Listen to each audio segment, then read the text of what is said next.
Assalamualaikum warahmatullahi wabarakatuh. Perkenalkan, nama saya Arafia Isnayo Akaf dengan NPM 1817051021 kelas A. Di sini saya akan mengulas paper yang diterbitkan oleh Jurnal Riset Komputer atau Jurikom volume 3 nomor 1 Februari 2016. Judulnya Kompresi File Video MP4 dengan menggunakan metode Discrete Gaussian Transform oleh Rizky Syahputra, mahasiswa program studi Teknik Informatika STMIK Budi Dharma Medan. Jadi abstraknya yaitu pertama kompresi. Kompresi merupakan suatu teknik untuk memperkecil jumlah ukuran data dari data aslinya. Prinsip umum yang digunakan pada proses kompresi video adalah mengurangi duplikasi data dalam video sehingga memori yang dibutuhkan untuk merepresentasikan video menjadi lebih sedikit daripada representasi video semula. Banyak video yang dihasilkan mengandung duplikasi data. Pada penelitian ini, penulis menerapkan metode DCT atau Discrete Gaussian Transform untuk melakukan video MP4, yang mana metode ini akan melakukan pengkompresan dengan mengkelompokkan piksel ke dalam bentuk makroblok 8x8 dan ditambahkan dengan proses kuantisasi untuk mengecilkan nilai piksel sehingga proses DCT bekerja dengan lebih baik pada pemampatan video MP4. Semua nilai piksel RGB yang didapat akan dilakukan proses kompresi menggunakan metode DCT dengan sebelumnya melakukan proses transformasi nilai piksel original sesuai dengan ketetapan DCT. Terlebih bisa berguna untuk citra grayscale karena DCT bergerak untuk citra atau video yang menghasilkan grayscale. Untuk latar belakang tadi kan kompresi juga udah dijelasin. Selanjutnya perumusan masalah. Berdasarkan latar belakang masalah yang telah dijelaskan, maka rumusan masalah penelitian tersebut adalah 1. Bagaimana proses kerja pemampatan video MP4. 2. Bagaimana menerapkan metode Discrete Gaussian Transform dalam memampatkan video MP4. 3. Bagaimana merancang aplikasi pemampatan file video MP4 dengan menggunakan bahasa pemrograman Visual Basic 2008. Kalau batasan masalahnya yaitu 1. Video dimampatkan format MP4. Metode yang digunakan DCT, menggunakan bahasa pemrograman Visual Basic Net 2008. Tujuan penelitiannya untuk mengetahui proses kerja pemampatan file video MP4, untuk menerapkan metode DCT dalam memampatkan video MP4, untuk merancang aplikasi pemampatan video MP4 dengan bahasa pemrograman Visual Basic Net. Manfaat penelitiannya bisa digunain untuk data MP4 yang cukup besar dan mengefisienkan memori pada simpan video MP4-nya. Nah, perancangan itu adalah suatu proses membuat keputusan tentang apa yang perlu dilakukan oleh organisasi. Langsung ke sini, kompresi. Kompresi itu proses mereduksi ukuran suatu data untuk menghasilkan representasi digital yang padat atau mampat, namun tetap dapat mewakili kuantitas informasi yang terkandung. Itu dari Dharma Putra, Pengolahan Citra Digital 2010.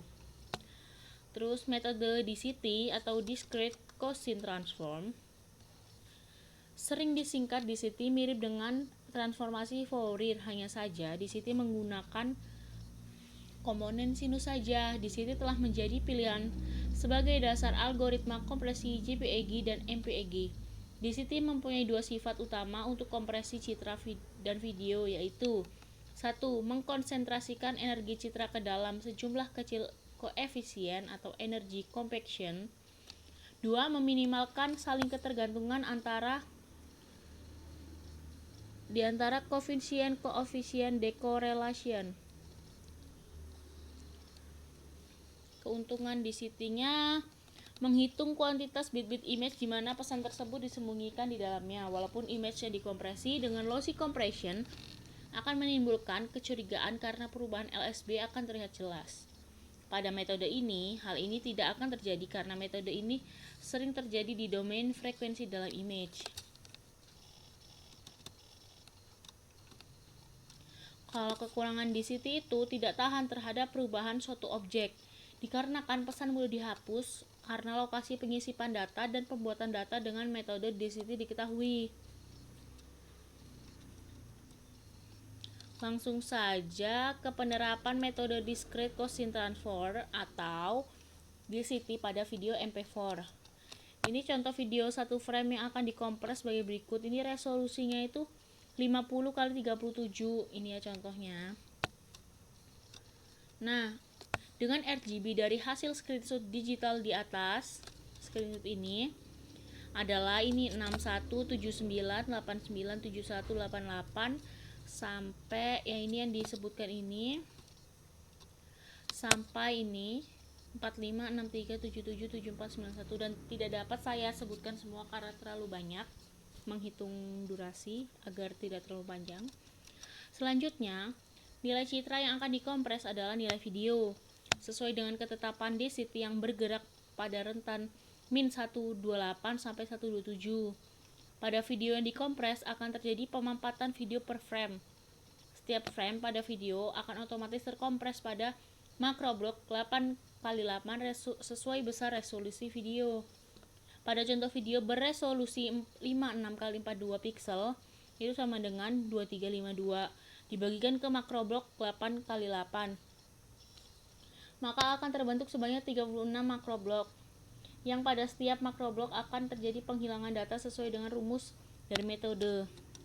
Jadi kayak gini kalau di iniin 76, 86, 87, 87 sampai ini.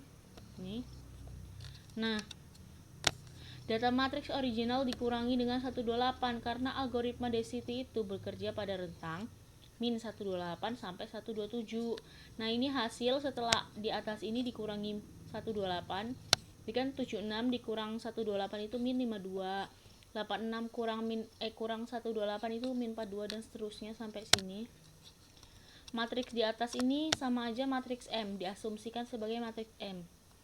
Maka aplikasi rumus ketetapan dari metode DCT dari T 0,0 sampai T 7,7 itu adalah Tij sama dengan 1 per akar N jika I sama dengan 0, sama dengan 2 per akar N cos 2J plus 1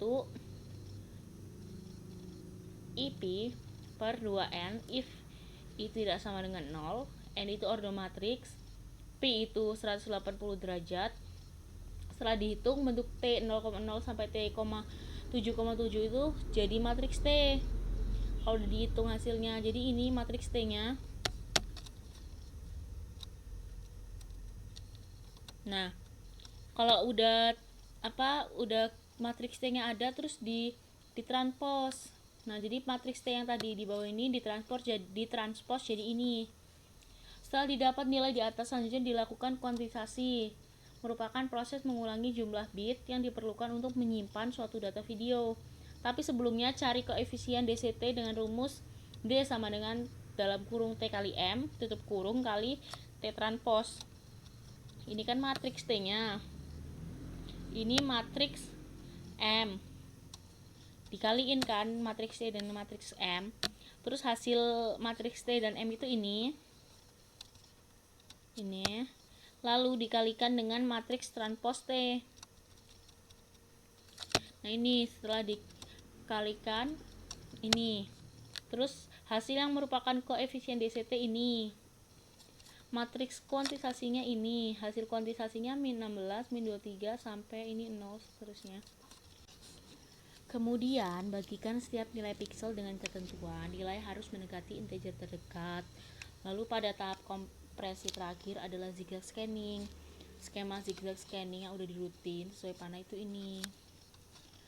Lalu urutkan hasil kuantisasi sesuai ketetapan zigzag scanning. Jadi ini hasil kuantisasinya matriks bit terkompres.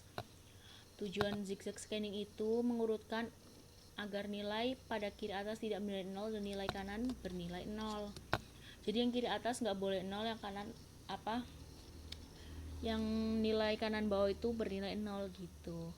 DCT mengkompres data dengan makroblok. Walaupun data yang dikompres berupa video tetap akan terkompres dalam makroblok. Perumpamaan pixel, nilai bit pixel sebelum dikompres ini. Ini nilai pixel sesudah dikompres dengan metode DCT8x8 ini jadinya. Jadi ini sebelumnya, ini sesudahnya ini. Lalu ada algoritma dan implementasi. Saya skip saja, langsung ke algoritma menu utamanya. Algoritma menu utama, inputnya home, kompresi video, about, exit. Outputnya tampil definisi kompresi video, tampil kompresi video, tampil data penulis, keluar program. Prosesnya tampilkan menu, if memilih menu home, dan tampilkan definisi kompresi video. Else if memilih menu kompresi video, dan tampilkan cara kompresi video. Else if memilih menu about, dan tampilkan data penulis. Else if memilih menu exit, dan keluar program. Ya. Lalu implementasi pada perangkat lunak diperlukan untuk mengetahui spesifikasi yang akan digunakan pada perangkat lunak dan perangkat keras agar aplikasi yang dibuat dapat berjalan dengan baik. Tampilan aplikasi kompresi video dengan menggunakan metode DCT transform adalah sebagai berikut. Ini tampilannya. Untuk menuju ke arah tampilan menu kompresi video, arahkan kursor button ke kompresi video, lalu ke gambar 3 ini.